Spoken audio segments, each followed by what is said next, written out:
गुरु का नाम श्री रामदास जी था। उन्होंने उनको धर्म के बारे में बताया और उन्हीं के बताए रास्ते पर चलते रहे और वो पूजनीय हो गए। गुरु का मतलब होता है, अगर संजीव छेद करें, अलग अलग करें, तो जैसे हिंदी में गुरु लिखते हैं तो गुरु का मतलब अंधकार और रू का मतलब प्रकाश। गुरु का मतलब होता है वो इंसान, वो शख्सियत जो आपको अंधकार से निकाल करके प्रकाश में ले आए। जैसे एक घोड़ा होता है, उसको अगर हम मन बोल दें और जब घोड़े को चलाते हैं तो उसमें चाबुक मारते हैं जिससे वो तेज रफ्तार से फिर दौड़ता है, तो उसी तरह हमें ज्ञान का जो कोड़ा होता है, जब ज्ञान का कोड़ा मन रूपी घोड़े पर चलेगा तब ये मन हमारा वश में आएगा। बड़ा बैरी ये मन घट में, इसी का जीतना है कठना, तो जिन्होंने मार मन डाला उसी को फिर सूरमा है कहना। ये मन बड़ा ही मोटा है। स्वामी जी महाराज मंच पे से कई बार बताते थे, मोटे बंधन जगत के गुरु भक्ति से काट। ये मन बहुत ही मोटा हाथी के समान है और उसको हम केवल जब कोई शब्द भेदी, नाम भेदी गुरु मिल जाएगा, वो उस मन को वश में कैसे करना है उसका रास्ता बता देंगे और उन्हीं के बताए रास्ते पर चल करके आप अपने इस मन को वश में कर सकते हो। जितने भी साधु संत महात्मा होते वो सभी सब अपने मन पे सबसे पहले विजय प्राप्त करते और उसके बाद उस स्थान पर पहुंचते। तो जब तक हम आप अपने मन पर नहीं काबू पा लेंगे, हम उस जगह उस स्थान पर पहुंच ही नहीं सकते। गुरु महाराज ने बताया कि बराबर अपना ध्यान इस चीज में लगाए रखना, आखिर मनुष्य शरीर मिला तो मिला क्यों, बड़े भाग्य मानुष तन पावा, ये लिखा हुआ। तो स्वामी जी महाराज बार बार कहते थे कि इस बार में हमेशा विचार करते रहना, आखिर ये मनुष्य शरीर हमें आपको क्यों मिला, क्या इसका कारण था। रास्ता अगर आपको आत्मा को परमात्मा से मिलाना है तो रास्ता इसी मनुष्य रूपी मंदिर से ही है। यह सच्चा हरि मंदिर है, लिखा हुआ, यह सच्चा हरि मंदिर ज्ञान रतन प्रकट होए, इसी के अंदर से रास्ता है। 2 आंख, 2 कान, 2 नाक के सुराग, 1 मुंह, 7 दरवाजे और 2 मलमूत्र के रास्ते। जीव आत्मा बहुत ही साफ सुथरी पवित्र होती है। वो इन रास्तों से ना तो शरीर में आती है और जब उसका निकलना होता है शरीर के बाहर तो ना इन रास्तों से वो बाहर जाती है। हम आप जब देखते हैं कि कोई शरीर मृत पड़ा हुआ है, कान से अगर खून निकल रहा तो हम ये लोग सोच लेते हैं कि जीवात्मा इसी से निकली होगी। ना कान से निकलती, ना नाक से, ना मुख से, कहीं से नहीं। जीवात्मा बहुत ही पवित्र होती है। वो जब 4 महीना हो जाता और 5वां महीना लगने को आता तब माँ के गर्भ में वो जीवात्मा ऊपर से नीचे उतारी जाती है। 4था महीना खत्म और 5वां महीना जब लगने को आता तब ये जीवात्मा उतारी जाती और दोनों आंखों के पीछे ये जीवात्मा यहाँ पे विराजमान होती है। प्रकाश ऊपर से हमारे शरीर पे पड़ता है और उसी से हमारा हाथ चलता, पैर चलता, हमारा ये शरीर चलता, हम आप चलते। और जिस दिन वो प्रकाश सिमट जाता ये शरीर मिट्टी हो जाता और हम आप ये बोलने लग जाते, उनका नाम जो भी था वो नाम हट जाता है और कहते हैं उनके घर में मिट्टी हो गई और एक नया नाम पड़ जाता है कि भाई मिट्टी हो गई है, उनके यहाँ जा रहे हैं। और मुर्दा शरीर उनका अभी अस्पताल में है, शरीर अभी आ रहा है और उसके बाद शरीर की मुखाग्नि दे दी, नाम पूरा खत्म हो जाता है। ये नाम इसी तरह हम आप इस दुनिया में जो कमा रहे हैं ये सब भौतिक धन है। गुरु महाराज ने कहा भौतिक धन को त्याग के आध्यात्म के पीछे लगो। आध्यात्म क्या है वो जानो। भजन जो आज संसार में होता है, लाउड स्पीकर लगा के गाना वाना बजा करके, उस तरह भजन नहीं हो सकता। अगर आपको उस प्रभु को पाना है तो भजन का असली शब्द, असली मतलब होता है भजो अपने घर चलो। आप भजन अपने घर में बैठ के दोनों कानों को बाहर से बंद करके अंदर से जो आवाज आ रही है उस आवाज को ही सुनना है, और उस आवाज को पकड़ के, उस शब्द को पकड़ करके, उस नाम को पकड़ करके आप वहीं जा सकते हो जहां से ये जीवात्मा उतारी गई थी। नाम, शब्द, आवाज, sound, immortal sound. Immortal sound का मतलब होता है वो आवाज जिसको कभी मारा नहीं जा सकता, नष्ट नहीं किया जा सकता, खत्म नहीं किया जा सकता। इनऑडिबल साउंड, इनऑडिबल का मतलब होता है जो हम उस आवाज को इन बाहरी कानों से सुन ही नहीं सकते। जिस आवाज को हम अपनी बाहर कानों से सुन ले वो ऑडिबल होता है, और जिसको हम इन कानों से सुन ही नहीं सकते तो उस आवाज को हमको सुनने के लिए अंदर का जो कान है उसे खोलना पड़ेगा। स्वामी जी महाराज कहते थे शरीर के 2 कान, 2 आंख, 1 नाक, आत्मा का भी 1 आंख, 1 नाक, 1 कान। यह शरीर जब तक है हम बाहर की दुनिया को अपनी इन 2 आंखों से देख सकते हैं। जिस दिन ये शरीर चला जाएगा जीवात्मा का काम वहीं से शुरू हो जाएगा। उसकी भी 1 आंख है, अगर समय रहते उस आंख को नहीं खोल पाओगे तो रास्ता किधर से है, कहां हमें जाना, वो जान नहीं पाओगे, देख ही नहीं पाओगे और फिर भटक जाओगे। 16 सूर्य के समान हमारी ये जीवात्मा है। 1 आध सूरज नहीं, 16 सूरज, 16 सूर्य का जो प्रकाश होता है उसके बराबर हमारी ये एक अकेली अंदर जो शरीर के अंदर है वो जीवात्मा है। परम प्रकाश रूप दिन राती, नहीं चाहिए वहां दिया ग्रत बाती। हम आप न जाने कितना तेल दीपक में लगा देते, किसको प्रसन्न करने के लिए, वो देवी देवता जिसको हमने कभी देखा ही नहीं। किसी देवी देवता को किसी मनुष्य ने नहीं देखा। जितने भी साधु संत महात्मा हुए उन्होंने उस परमात्मा को प्राप्त किया, लेकिन दीपक दिखा के कभी प्राप्त नहीं किया। हंस हंस कंठ न पाइया, जिन पाइया तिन रोए, ये लिखा हुआ। मतलब जिन्होंने भी उस मालिक को पाया, रो रो करके पाया, मन को निर्मल करके पाया। और जितने भी साधु महात्मा हुए वो सब जब ध्यान करके ऊपर गए साधना करके, तो ऊपर उन्होंने जो जो देखा हमारे आपके जानकारी के लिए धर्म पुस्तकों में लिख दिया। अब जैसे ये सत्संग हो रहा है इस घर में छत पर, तो छत पे अगर काली टंकी है, नीली टंकी है या सफेद टंकी पानी की रखी हुई है, तो नीचे जो खड़े हैं, नीचे जो बैठे हैं, उन्हें तो पता नहीं कि कौन से रंग की टंकी है। जो ऊपर छत में आएगा देखेगा उसे ही समझ में आएगा कि ये टंकी का रंग काला है, नीला है, पीला है। कहने का मतलब है जितने भी साधु संत महात्मा थे यहाँ नीचे रह के उन्होंने ध्यान किया और ऊपर गए, और ऊपर जाके उन्होंने सब कुछ देखा, ऐसे ऐसे वैकुंठ, ऐसे नरक, ऐसे स्वर्ग, सब विधि विधान देखा। उसके बाद फिर हमारे आपकी जानकारी के लिए कि आगे हमसे कोई भूल गलती ना हो, उन्होंने धर्म पुस्तकों बना दी। श्रीमद् भगवद गीता हो गई, कुरान हो गई, बाइबल हो गया, तो जितने भी वेद हैं, 4 प्रकार के वेद हो गया, तो जितने भी ये ज्ञान की चीजें हैं हम आपकी जानकारी के लिए लिख दिया गया, बता दिया गया। फिर भी हम आप जिस देवी देवता को कभी नहीं देखा उन्हीं की पूजा करते। त्रेता में श्री राम जी आए, जय श्री राम ये जगाया गया था, त्रेता में ये नाम चल रहा था। उसके बाद द्वापर में श्री कृष्ण, तो जय श्री कृष्ण। अब कलयुग आ गया, तो जब राम जी त्रेता में अपने धाम जाने लग गए थे, उसी वक्त उन्होंने सभी लोगों को बता दिया था कि कलयुग में ऐसे ऐसे पाप होंगे और कलयुग में साधु संत महात्मा आएंगे और नाम का भेद बताएंगे, और उसी नाम का जप करके वो वहां से आ जाएंगे जहां से उतारे गए थे। कलयुग केवल नाम या धारा, और सुमिर सुमिर नर उतरे ही पारा। ये हमारे स्वामी जी महाराज का बताया हुआ मंच पे से बताते थे।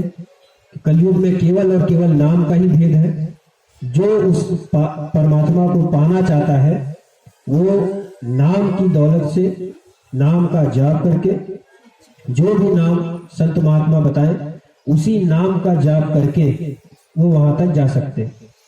वाल्मीकि जी उल्टा नाम जप जप करके ब्रह्म समान हो गए। उल्टा नाम जपत के माही, वाल्मीकि भय ब्रह्म समाही। राम का नाम जाप करते करते उल्टा कर गए वो, राम को अगर हम उल्टा करें तो मरा हो जाता है। तो मरा मरा मरा इस नाम का वो जाप करते गए और वाल्मीकि जी ब्रह्म समान हो गए। ब्रह्मा जी, विष्णु जी और महादेव, इन तीनों की माता आद्या महाशक्ति,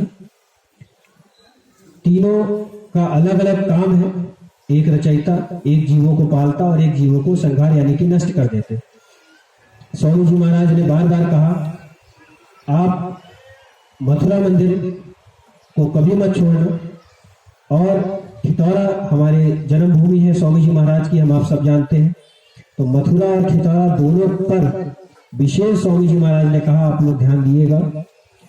साधु संत महात्मा के चरण जहां पड़ते हैं वो पवित्र हो जाती है, हम आप सब जानते हैं। गुरु महाराज ने कहा, किसी ने गुरु महाराज से पूछा कि भाई हम स्वामी जी, हम हनुमान जी की पूजा करते, राम जी की पूजा करते, कृष्ण जी की पूजा करते और हम आपके नाम का भी जाप करते, सुमिरन ध्यान भजन हम आपका भी करते और उनको भी नहीं छोड़ रहे, उनको भी कर रहे हैं, तो इससे हमारा फायदा क्या और इससे हमारा नुकसान क्या, जरा हमें ये बता दीजिए। तो बड़ा सुंदर जवाब स्वामी जी महाराज ने बताया कि जिनको आपने कभी देखा नहीं, पहले तो आप उनकी पूजा कर रहे हो, और हम सत्संग में जो वचन बताते हैं, जो बातें बताते हैं, अगर आप उसको गौर से सुनोगे सत्संग में तो आपको समझ में आएगा कि हम छुड़वा नहीं रहे। हम नहीं कह रहे आप हनुमान जी को छोड़िए, राम जी को छोड़िए, कृष्ण जी को छोड़िए, किसी को नहीं छुड़वाते। लेकिन जब सत्संग में बताए हुए मार्ग पे आप चलोगे तो उसी देवलोक से ही हो करके आप आगे बढ़ोगे।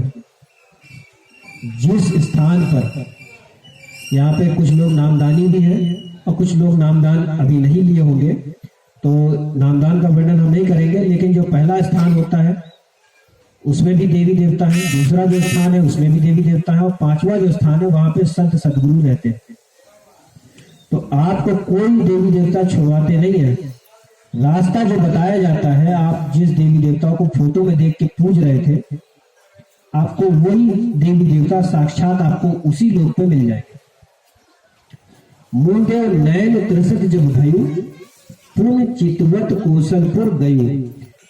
जब हमने अपनी इन आंखों को बाहर से बंद किया, मुंदेव नैन और त्रिसत जब भयु, जब हमको प्यास लगी उस परमात्मा के दर्शन की, पुण्य चितवत कौशलपुर गयु। ये कौशलपुर जो है ये अयोध्या के बारे में बताया गया, लेकिन ये अयोध्या फैजाबाद यूपी वाली अयोध्या नहीं, ये अयोध्या वो अयोध्या है जो वहां पे ऊपर है।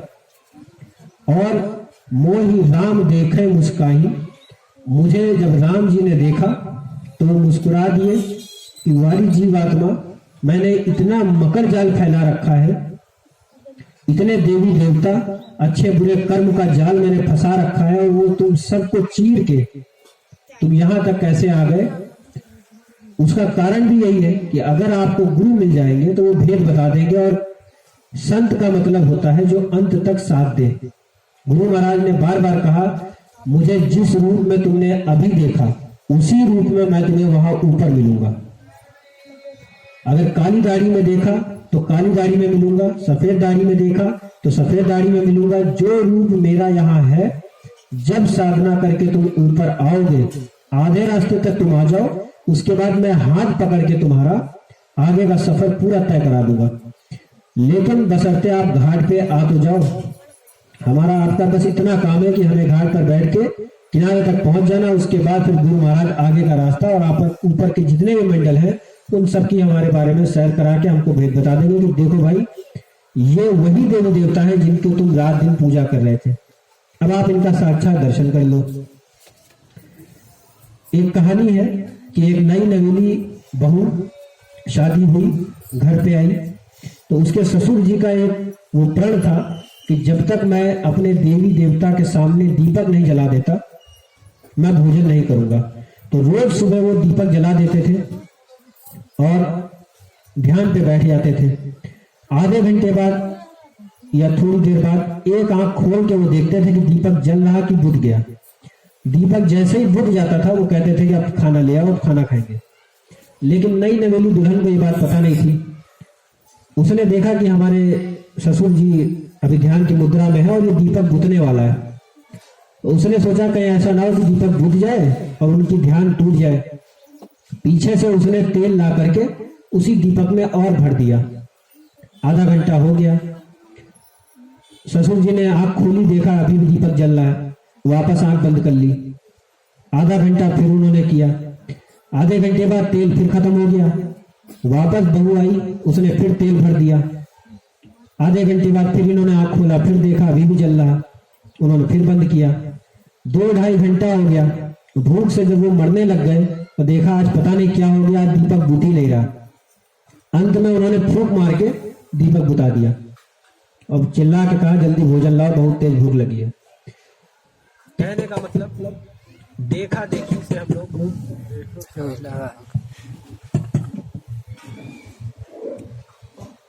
लाइट का बिल था, लाइट चली गई। जय गुरुदेव, आ गए।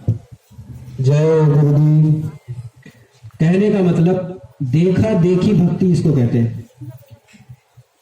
अगर हम किसी मंदिर में जाते हैं, अगर हमारे सामने वाला दंडवत प्रणाम करता है, लेट जाता है पूरा और ऐसे हाथ जोड़ देता है, तो उसको कहते हैं कि ये देखा देखी भक्ति है। वही लागत है। लाइट जा रही है, लाइट है, लाइट नहीं। सब लाइट जा रही है क्या? लाइट कटी है लगता है। ये वाला दीजिए जरा। नहीं, लाइट जा रही है। नहीं, यहाँ से माइक से हो सकता है, माइक में दिक्कत है। लाइट जय गुरुदेव। लाइट गया लाइट मगर इसकी बैटरी खराब हो गई। बैटरी नहीं है, बैठ गया, शॉर्ट हो गया। चलिए ऐसे सुनाइए, ऐसे सुना दे। आ जाए। जय गुरुदेव।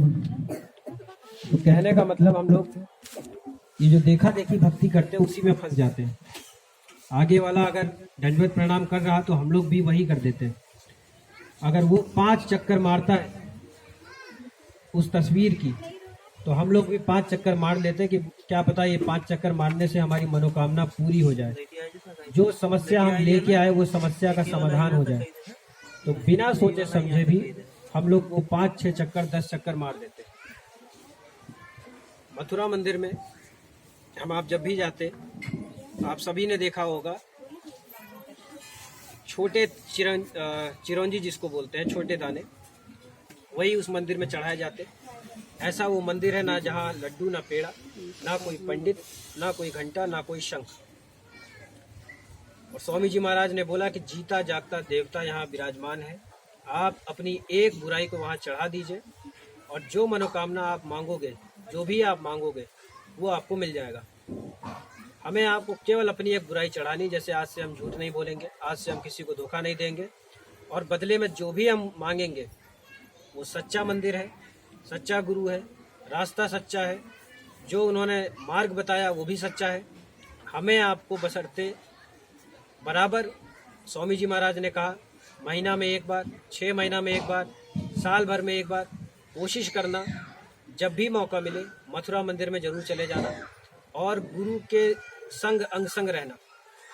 गुरु के प्यारे बने रहोगे तभी गुरु के दीवाने बनोगे, और गुरु का दीवाना बनना है तो गुरु आश्रम से हमेशा जुड़े रहना। लाइट आया। जय गुरुदेव। मृतंग ऋषि के बारे में हम आप सब जानते हैं। माता शबरी उनकी शिष्या थी। मृतंग ऋषि जी जब जाने का हुआ अपने धाम, क्योंकि हर एक आदमी अपनी एक निश्चित अवधि लेकर के इस नीचे वाली जगत में आता है, और जैसे ही उसका समय पूरा हो जाता अपने धाम वापस चले जाते। जब मृतंग ऋषि अपने धाम जाने लग गए तो सबरी बहुत ही छोटी थी, बच्ची। उन्होंने बोला कि हे प्रभु, हमें भी अपने संग ले चलो, उस लोक में हम भी जाना चाहते, हम भी देखना चाहते कैसी वहां की रचना है, कैसी वहां के रचना है। तब सबरी, मृतंग ऋषि जी ने सबरी से बोला, अभी आप हमारे संग नहीं जा सकते हो, हमने अपने तपोबल से इतना कर दिया कि एक दिन प्रभु श्री राम मेरे इस आश्रम पे आएंगे और तुम्हें वो एक रास्ता बता देंगे, हमारे तक आने का, और जब तक वो नहीं आते आपको इसी आश्रम में रह के उनका इंतजार करना है। पूज्य महाराज जी मान लीजिए यहाँ पुणे संगत आ रहे हैं, तो हमें आपको एक तारीख बता दी जाती कि इस तारीख को महाराज जी का आगमन होगा। मान लीजिए वो तारीख हो गई 10 तारीख, अब कल है 10 तारीख, तो हम लोग पूरी व्यवस्था कर देंगे कि कल हुजूर महाराज जी आ रहे हैं, सारी व्यवस्था कर देंगे, अच्छे से सब सजा देंगे, लोगों को बुला लेंगे, सब कुछ हो जाएगा। उसके बाद जब महाराज जी आते हैं तो अच्छा हम लोग स्वागत भी कर देते हैं। लेकिन जरा सोचिए, कोई दिन तय नहीं था कि कब राम जी आएंगे। सबरी हर दिन नए फल चुन के लाती थी, हर दिन नए फूल लेके आती थी कि आज हो सकता हो आ जाए। और कभी अगर ऐसा भी होता कि महाराज जी को आना था, अचानक उनकी मौज हो गई, दूसरी जगह वो चले गए, तो हमारा मन टूट जाता। अब सोचिए, सबरी बचपन से लेकर जवानी तक, जवानी से फिर बुढ़ापा तक राम जी के लिए हर दिन फूल सजाती थी कि आ जाएंगे, और रोज नए फूल मुरझा जाते थे, अगले दिन फिर उसी जोश के साथ फिर फूल लगाती थी। न जाने कितनी बार उसका मन टूटा होगा। और अंत में जब वृद्धावस्था में वो पहुंच गई, तो आम जब पक जाता है तो किसी भी वक्त पका हुआ आम टपक सकता है, किसी भी वक्त टूट सकता है। तो ये चिंता सबरी को खाए जा रही थी कि भाई अब तो हम ऐसी अवस्था में आ गए कि कभी भी हम किसी भी वक्त हम जा सकते, और अभी तक राम जी आए नहीं, तो कहीं मैं अपने गुरु से मिल पाऊं या ना मिल पाऊं पता नहीं। एक दिन ऐसा हुआ कि राम जी आश्रम में आ गए, सबरी उनको पहचान नहीं पाई, भूल हो गई। जब परिचय दिया तो रोने लग गई। राम जी से उन्होंने आश्रम के बारे में बताया, अपने गुरु के बारे में बताया, गुरु का वो स्थान दिखाया। उसके बाद जब राम जाने लग गए, तब सबरी ने बोला कि हे नाथ, मुझे अपने गुरु के पास जाना है, और मेरे गुरु ने ये बोला था कि जब राम आएंगे तो विधि बता देंगे, उस विधि को ले करके तुम्हें रास्ता मिल जाएगा और तुम हमारे तक आ सकते हो। बाकी दूसरा उनको राम जी का कोई दर्शन नहीं करने की जरूरत थी, केवल अपने गुरु के लिए समर्पण थी, और अपने गुरु के कहे पर उन्होंने पूरी जिंदगी राम जी का ही इंतजार कर दिया। और राम जी ने उनके पूछने पर बताया कि प्रथम भक्ति संतन कर संगा, दूसरी रथ मम कथा प्रसंगा। पहली संगत, अगर वाकई में तुम उस प्रभु को पाना चाहती हो तो पहली संगत संतों की करो। प्रथम भक्ति संतन कर संगा, दूसरी रथ मम कथा प्रसंगा। तो सबसे पहले संत महात्माओं की शरण में आओ, उनकी खोज करो, वो जब मिल जाए तो उनके बताए हुए रास्ते पर चलो। उसके बाद जब वो नामदान दे दे, तब नाम की दौलत ले करके उनके बताए हुए रास्ते पर चलो। नामदान हम आप जितने भी यहाँ बैठे हैं, आधे से ज़्यादा, मैं समझता हूँ आधे से ज़्यादा लोग यहाँ नामदानी है, लेकिन जब पूछा जाता तो